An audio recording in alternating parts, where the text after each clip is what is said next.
भारतीय क्रिकेट के इतिहास में आज एक ऐसा ऐलान हुआ है जिसने पूरी दुनिया को हैरत में डाल दिया है। उम्र सिर्फ 15 साल, लेकिन बल्ले से ऐसा तूफान जिसके आगे दुनिया के बड़े बड़े गेंदबाज भी पानी भरते नजर आए। जी हां, हम बात कर रहे हैं क्रिकेट के नए वंडर बॉय वैभव सूर्यवंशी की, जिनकी सीनियर टीम इंडिया में पहली बार एंट्री हो गई है। हाल ही में खत्म हुए आईपीएल में वैभव सूर्यवंशी ने अपने बल्ले से जो तबाही मचाई, उसने बीसीसीआई के सिलेक्टर्स को भी सोचने पर मजबूर कर दिया। इस 15 साल के युवा शेर ने आईपीएल में रिकॉर्ड्स की ऐसी झड़ी लगाई कि चीफ सिलेक्टर अजीत आगरकर भी उन्हें इग्नोर नहीं कर पाए। अपनी बेखौफ और ताबड़तोड़ बल्लेबाजी के दम पर वैभव ने सीधे आयरलैंड इंग्लैंड सीरीज और एशियन गेम्स 2026 के लिए भारतीय स्क्वाड में अपनी जगह पक्की कर ली है। जहां एक तरफ 15 साल के वैभव के नाम का डंका बज रहा है, वहीं टीम इंडिया के खेमे से एक बहुत बड़ी और बुरी खबर भी आई है। टी20 के मिस्टर 360 यानी सूर्य कुमार यादव से न सिर्फ कप्तानी छीन ली गई है, बल्कि उन्हें टीम से बाहर का रास्ता दिखा दिया गया है। अब टीम इंडिया के नए टी20 कप्तान होंगे श्रेयस अय्यर, जबकि युवा सनसनी तिलक वर्मा को उप कप्तान बनाया गया है। गेंदबाजी की बात करें तो तेज गेंदबाज जसप्रीत बुमराह को इंग्लैंड और आयरलैंड के खिलाफ टी20 सीरीज से आराम दिया गया है। बुमराह सीधे एशियन गेम्स 2026 में एक्शन में दिखेंगे। वहीं मोहम्मद सिराज को एशियन गेम्स से बाहर रखकर आयरलैंड और इंग्लैंड दौरे के लिए टीम में शामिल किया गया है। आइए एक नजर डालते हैं उस टीम पर जो इंग्लैंड और आयरलैंड में ताल ठोकेगी। सबसे पहले कप्तान की बात की जाए तो श्रेयस अय्यर हैं, उप कप्तानी तिलक वर्मा को मिली है। अन्य खिलाड़ियों में रवि बिश्नोई, अभिषेक शर्मा, नीतीश कुमार रेड्डी, मोहम्मद सिराज, संजू सैमसन, अक्षर पटेल, हर्षित राणा, ईशान किशन, वॉशिंगटन सुंदर, अर्शदीप सिंह, शिवम दुबे, वरुण चक्रवर्ती, प्रिंस यादव और सबसे बड़ा नाम वैभव सूर्यवंशी। टीम इंडिया के इस एक्शन पैक्ड शेड्यूल पर भी एक बार नजर डाल लीजिए। आयरलैंड दौरे की बात की जाए तो पहला टी20 26 जून को खेला जाएगा और दूसरा टी20 28 जून को।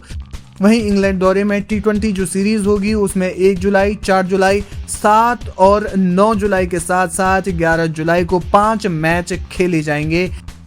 यानी ये 1, 4, 7, 9 और 11 जुलाई को टी20 सीरीज का शेड्यूल फिक्स है। वहीं वनडे सीरीज की बात की जाए तो 14 जुलाई से वनडे सीरीज शुरू होगी, जिसके लिए टीम इंडिया का ऐलान होना अभी बाकी है। नहीं, बहुत अच्छा सिलेक्शन हुआ, बहुत बैलेंस टीम बनाई गई है, चाहे इंग्लैंड और आयरलैंड टूर की हो, चाहे श्रीलंका में इंडिया एक ही टीम हो, और चाहे जो जापान में एशियन गेम्स हो रहे हैं उनके लिए टीम हो।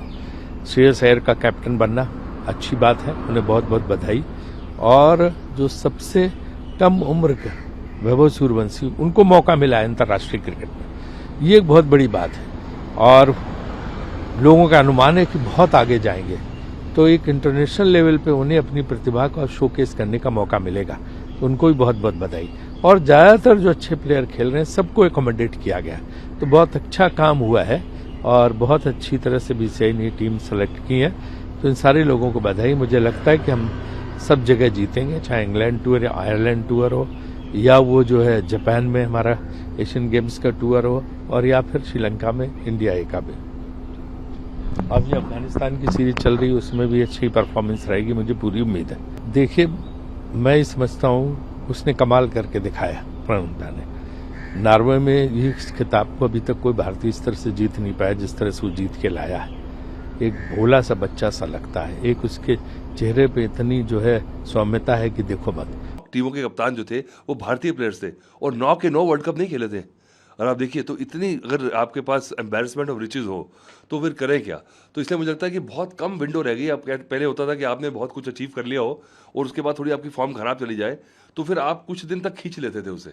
अब सूर्य कुमार यादव ने वर्ल्ड कप जिताया अभी, उसके बाद आप देखिए इमीडिएटली टीम में नहीं है, तो ये बताता है कि अब सिलेक्टर्स का रवैया जो है वो भी ऐसा हो गया कि भाई क्योंकि खिलाड़ी इतने हैं कि आपके पास वो लग्जरी नहीं है, वो जो कहते हैं ना, वो आपके पास तो थोड़ा सा कुशन नहीं है कि अब थोड़ी से मैं ऐसा अपने परफॉर्म करके थोड़े से मैं लॉरल्स पे अपना थोड़े दिन बैठ जाऊं और आप इमीडिएटली अगर निकलेंगे तो, क्योंकि इतने खिलाड़ियों का कैरियर जो है वो कोइंसाइड कर रहा है एक दूसरे के साथ और सबको खेलना है इंडिया के लिए, तो ये बहुत बड़ी बात हो गई है मुझे लगता है। और ये अच्छी बात भी है और इस तरह से बुरी बात भी है कि भाई आपके पास परफॉर्म करके सांस लेने का समय नहीं है, विच इज़ गुड। मुझे लगता है इससे क्या होगा कि क्वालिटी जो है क्रिकेट की और ऊपर जाएगी, इंटेंसिटी बढ़ेगी और जितना कंपटीशन होगा उतना बेहतर आपका स्टैंडर्ड होगा। तो इसलिए बाकी देशों को थोड़ा सा अब एक खतरे की घंटी ये है कि इंडियन टीम में हमेशा रवा होकर एकदम से बिल्कुल तैयार खिलाड़ी आएंगे।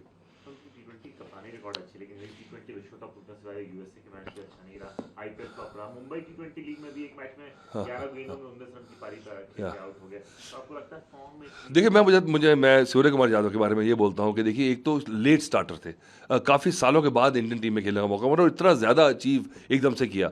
तो वो क्या था, एकदम से जब आखिरी में जाता है ना, मोमबत्ती बुझती है तो ज़ोर ज़ोर से टिमटिमाती है बुझने से पहले।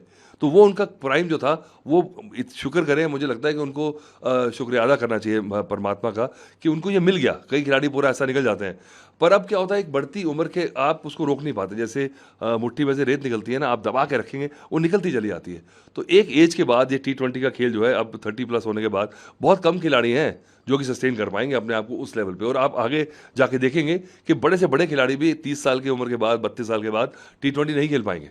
आपकी जो इंटेंसिटी गेम की इतनी बढ़ चुकी है कि आपको बहुत बड़ी प्रॉब्लम आने वाली है। अगर बड़ा प्लेयर है, बड़ा नाम है, तो T20 में आपको कोई इज्जत मिलने वाली नहीं है। तो ये सोच के सिलेक्टर्स का मैं तारीफ़ करता हूँ उनको, कि लिखता हूँ कि बहुत बड़ा डिसीजन है।